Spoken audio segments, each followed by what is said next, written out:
Ang suman ng waray. Waray buhok. Paring Aronel. Ayan na.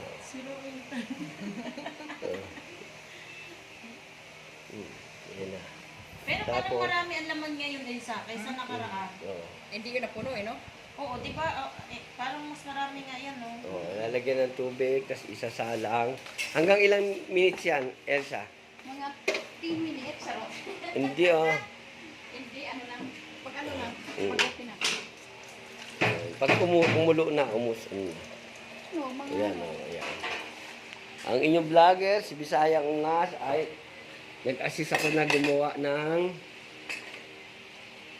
suman. Anong tawag sa anong suman yan? Gano'ng karami? Ayan. ano to, suman na... Pwede rin steam, pwede rin yan pakuluan. Na ano to? Ay, ng takip po. Yan. Yan na po. Ay. Irain, kuya. Oy, Ano na? ay sa amin Irain. mo. Iraid. Ibigay mo sa ano ng hugasan mo yun. Hoy kuya, hugasan yan, tapos ibigay mo sa akin yung ano. Tapos sabay mo na to. Yan na. Ay, utin ka, isa. Hoy! Poy!